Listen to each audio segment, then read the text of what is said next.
Overcoming and winning in life is no accident. Creating individual success is like having a recipe for a great meal. It only works if you know how to use the ingredients. As a best-selling author, entrepreneur, business coach, strategist, and champion, the Lewis Howard Live Show provides you the insider's view on winning.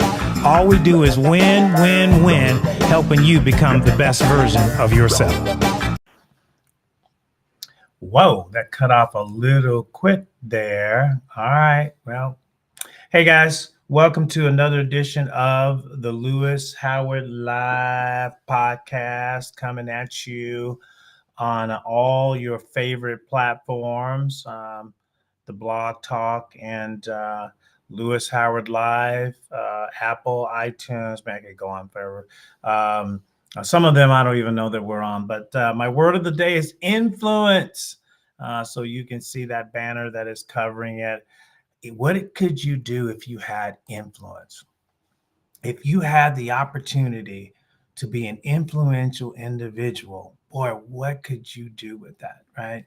So we're going to talk about today an individual that really had a ton of influence on Americans and their mindsets in the 20th century. And I can't think of a better voice than the person that we're going to talk about today. I just recently listened to the biography of Dr. Norman Vincent Peale and was really blown away by some of the things that I heard about his childhood, very similar to mine in many regards, how he grew up, and being a reluctant speaker. He was a theologian, he was a pastor, he was an author, he was many different things. But he also became the voice of positive thinking, right? And so you may know of his book, The Power of Positive Thinking. And it's a great book. It is known around the world as probably one of the best books that changed Americans' mindset in the 20th century. And so if you don't have that book, I'm going to encourage you to get a copy of that book, because I believe that it has some thoughts in there that will resonate with you. Dr. Peale took a lot of heat for his positive mental mindset, but he also changed a lot of people's lives. He eventually teamed up with a psychiatrist, and so both they worked on the spiritual mindset part of person and the heart mindset part of people, and particularly in the 1930s, where Dr. Peale first really started his work, if you will. He was right in the middle of a depression, and many people were out of jobs. They had lost companies. Their family had been disrupted. Many people committed suicide, got illnesses. So America was a wreck. Soup kitchens, lines, things of that nature. So it wasn't a pleasant time to be a positive motivator, but that's exactly what he did. He moved to New York City, took over a church that basically the membership had just dwindled down to nothing, and began to work from a standpoint of the positive mental mindset. So you can Google a lot on him. I mean, he has been honored by presidents, leadership, worldwide and locally. Dr. Norman Vincent Peale, he's a class. He would be the guy that started it all. He's before the Tony Robbins, Brene Browns, Tim Stories, Les Brown. You think of them, they probably all have studied a little bit of his teaching. So today I just want to cover just some thoughts about Dr. Peale, and just take a few of his quotes, if you will, and share some of those with you, some of the things that he sort of believed in as a philosophy, as a teaching. So the first one is to believe in yourself, right? The power of positive mindset and thinking begins when you believe in your abilities. right? What is it that you know you can do, right? Some people are great crafts, craftsmen, skill related. Some people are great speakers, teachers, uh, tech engineers, pastors, leaders, mechanics, shoemakers. I just bought some cool shoes today. But what is it that you have that you can do, that you can have faith in your abilities? Because that's where it starts, right? It begins with yourself and how you believe in yourself. And Dr. Phil goes on to say, without a humble but reasonable confidence in your own powers or your own abilities, you can't be successful. Isn't it amazing? So if I don't believe in myself, right? Now, notice what the quote doesn't say. It not conditioned upon other people believing in you. Many people have sold dreams to people who didn't believe in him. When Bill Gates first launched out with the DOS program, he tried to sell that to IBM, right? He believed in it and he believed in the program. IBM did not. And so he had to go on and do it without them. Every great company, if you look at their founders, they had to sell an idea, they had to be confident. We see the companies as they are, right? You see Amazon as it is. But in 1999, Amazon had Jeff Bezos had to be confident in what he believed. We all have the Apple products, but in the 70s and 80s, uh, Steve Jobs had to believe in himself. So without a reasonable level of confidence in your own powers, your own ability, you can't be successful.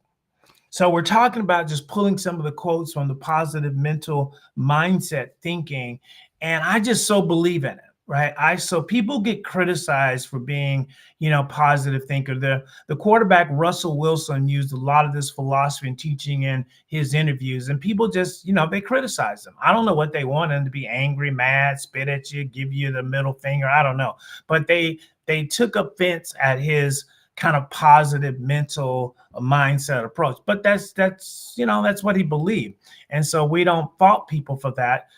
If we can celebrate everything else on this planet that we do, including what we just did at the opening of the Olympics, hey, we can celebrate a positive mental mindset, somebody that believes in their abilities. I didn't grow up believing in my abilities. I didn't grow up believing that I could do amazing things. I had to learn to have the confidence in my abilities. So that's one of the things: the power of positive mindset thinking, believe in yourself, have confidence and faith in your abilities. And without that, your chances of launching your own business or being the brand or being the successful person that you have decided, forget everybody else. It begins with you. Eventually, yes, you need people, but man, I got to leave the house every day confident in my ability to lead, as we put up the sign, to influence, right? My sphere and my work. All right, so that's one.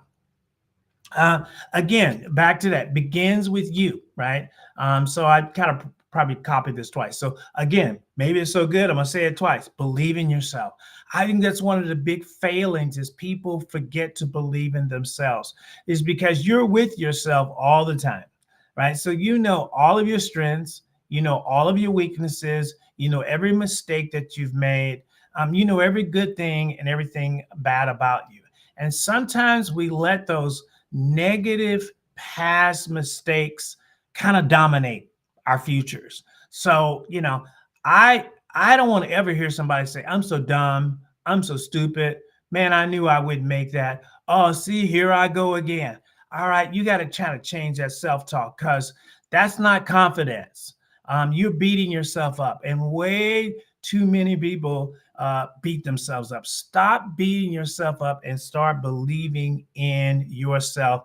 That is your first step to success. They say that a road to success, a journey of 1,000 miles, begin with one step. I'm going to say the journey to success, it starts with believing in yourself. Not me believing in you, because I don't know everything about you, but you have to take everything you know and believe in yourself.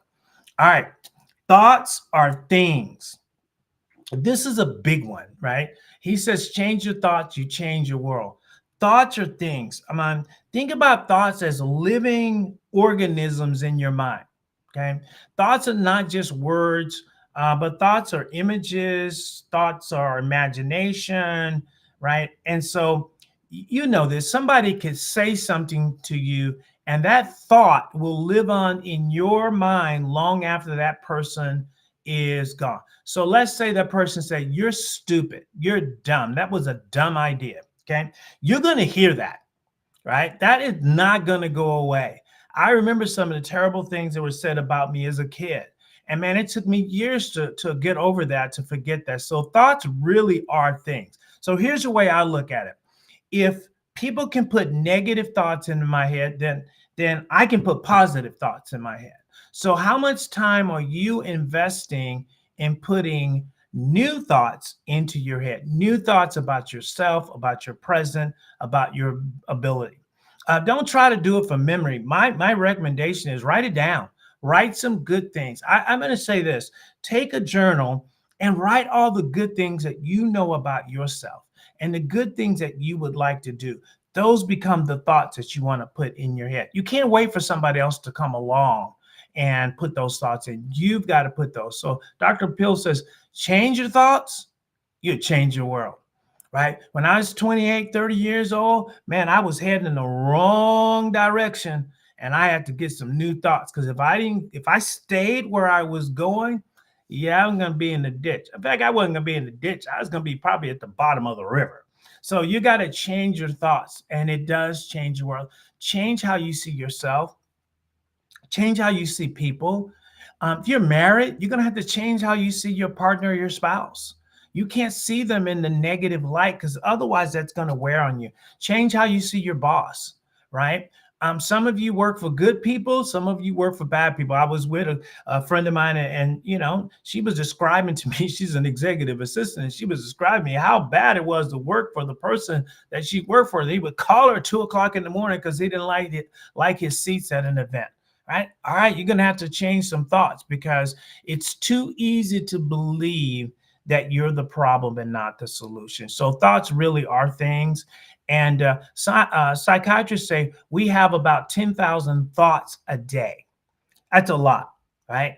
1,500 thoughts a minute are going through your brain. I can't imagine the calculation of that. But you think about it. You're watching television, you're listening to music, you're talking to people, you're at work, you're at play, you're at social culture. Everywhere you are, there are thoughts. So I want to know what's going in my head. I want to know what's going in my heart. I want to know what's affecting me, because many of you, I'm going to tell you, you are affected because of something somebody else said to you. Somebody told you were dumb. Somebody told you were stupid. Somebody told you would fail. Somebody told you don't try that. You're not going to be well. You're not going to do well at it. And you believed it. And so your world didn't change. And so today, I'm going to challenge you to start putting new thoughts in there and meditate on those thoughts and let them become a part of your thinking. And I promise you, I think you'll see a different world. I think you'll see different, and I think you'll start to see people treat you different. You have to treat people how to respect you. People don't know. Even your family, people don't know. I train people how to treat me. No, I don't get talked to it. No. I was going into a place, and the guy goes, "Well, I guess you need to renew your mailbox." I said, "Well, I don't need to, but I would like to." In other words, I don't live in a need world. I live in a want and desire. Now, you got to train people to treat you a certain way. Otherwise, they'll treat you like a brick. They'll treat you like a frog. They'll treat you like yesterday's news. They'll treat you like whatever. They'll treat you like whatever mood that they're in. But I train people how to think, and how to treat me. You can treat somebody else the way you want to, but I want to be treated with a certain way, because I'm going to treat you the same way. I'm going to give you the respect you deserve. All right. Obstacles, obstacles, obstacles. Where would life be if we didn't have obstacles? Man, I would go straight to the top of my mountain if I didn't have obstacles. Unfortunately, we have obstacles everywhere. So the challenge is, can you stand up to your obstacles? You know, we all know the story of David and Goliath. We've heard that story for eons, right? And David being a little boy, young man, 17 years of age, and here's this Goliath who had been a warrior from his youth, and he was defying the armies of God, and he was doing all the things he was doing. And David comes along, and he stands up to him, and he tells him what he's going to do. All right, we all have obstacles. If you decide that you want to lose 10 pounds, you're going to have an obstacle coming your way. They're going to build a Krispy Kreme donut right across the street from you, I promise, right? You want to quit smoking, you're going to see Marlboro signs all over, right? So that's just how it goes. You want to start a business, you're going to have haters, right? Right now, people on Yelp, man, they can help, they affect business, they become obstacles. So what obstacles are you dealing with in your life that you don't want to face, that you don't want to stand up to? You've got to stand up to them. I learned that as a kid. I didn't grow up with a confident attitude. And so I had to learn how to stand up to people and places and things. So Dr. Peale says you got to stand up to the obstacles and do something about them. That second part is important, right? One is a mindset. I'm going to stand up to the obstacle. But the second is I'm going to do something about them. I'm going to actually take a step. Maybe it's somebody that says something wrong to you. You might need to make a phone call or send a text or communication to correcting them about what they said or did to you. Maybe you did something from someone and you got to maybe apologize, right? Whatever the obstacle is, move it out of the way. Some of you have financial obstacles, credit obstacles, health obstacles, relationship obstacles. You got to deal with them if you want to change your world. You will find sometimes, and I find this a lot of times, I'm gearing up for a fight in a situation and I'm charging in and I'm ready to fight. And I get there, man, I got guns loaded. There's no fight, right? So sometimes when you stand up to the bully, when you stand up to fear and doubt, you find out it doesn't have the strength that you think. Here's a statistic that I'll throw at you. 90% of what you imagine in your head only happens 10% of the time. Okay, 90% of what goes on in your head, okay, only happens 10% of the time. And even in that 10% of the time, you couldn't do anything about it. So in other words, we imagine the worst case scenarios all the time. I do it. This is human nature, right? But it only happens 10% of the time. So don't let that get, I call it bugs in your head. You have little tiny bugs going around your head. And those are big obstacles. So Dr. Vincent Peale recommends stand up to the obstacles that are not as strong as they appear to be. Constructive criticism over validation. Okay, this is a big one, right? Because this now we're going to get into like social media. A lot of people put things on social media for validation. Okay, I want to be seen. Instead of validation, you get criticism. Okay, have you ever put a post up and all of a sudden you found yourself in the middle of some kind of argument that went on as a result of the post, and then eventually somebody in the post turns on you? Right? Especially in the climate that we're in, political climates, cultural climates, racial. Man, it is so easy to start a fight on Facebook and social media, right? And then all of a sudden you're getting criticized for that. Or maybe you started out, you launched a good idea. Maybe you're going to start a company or an idea. You put it out there, and what happened? People start just slicing it up. And now all of a sudden, you're reeling back from the criticism. You were looking for validation, but in exchange, you got criticism, right? Now, I don't mind criticism. I can handle criticism as long as it's constructive, right? If you're going to tell me how I can do this show better, I'm always open for that. But if you're going to tell me how stupid I am and why are you doing it in the first place and you're not good at it, you need to stop that. I'm a singer part-time, and I had a guy walk up to me one night after I got done with a song, and he goes, "You really need to stop that because you can't sing." I was like, "What?" I'm like, "Seriously, dude? Yeah, you got to stop that." And now I had a choice. I could have stopped, or I could have said, "I appreciate your feedback, but I'm going to continue doing what I'm doing." Okay. A lot of children get stopped in their path because somebody criticizes them, and all of a sudden they don't go any further than that. Don't let criticism ruin your path, right? We accept the criticism and accept the validation too. You should be validated if you do something great, but don't fall in love with validation. Okay, I guess that's the point of this exercise. Don't fall in love with validation. Leave room for some criticism because you need criticism. I love my critics. I love my haters because they always point out my weaknesses and they help me get better. Without them, you won't be as sharp. So you need your enemies. You need haters. right? But just keep them at a distance where they don't affect you or your project or your outcome. So anyway, so obstacles are everywhere. Thoughts are things. Change your thoughts. You change your world. Begins with you believing in yourself. I think this is so important. Have faith in your abilities. Write down what you're good at. Like I said at the beginning of the show, write down what you're good at. Write down what only you can do. You have a unique gift set, right? I always have a saying that if two of us are identical, then one of us are unnecessary. But you have a unique gift set, and maybe it's dormant, maybe it's not as active as it should be, but it doesn't matter what stage you're in, you can reactivate those, right? They're like muscle. They have memory. You got to work them out. So think about your abilities, whether you're retired, listen to this, or whether you are, out of school, out of college, or maybe you're a parent.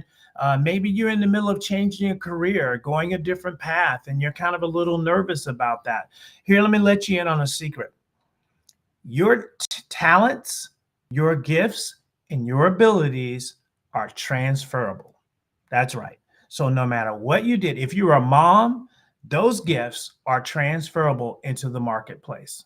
Okay. If you are older, your gift of wisdom and knowledge is transferable. Isn't that good? Right. So it's not just about what the resume says, but it's also what am I good at? Right. So think about those abilities that you have, right? That maybe you take for granted. You do something. There are things I do. I make it look easy and I kind of take it for granted. I can speak, right? So sometimes I make it look easy, but sometimes I take it for granted.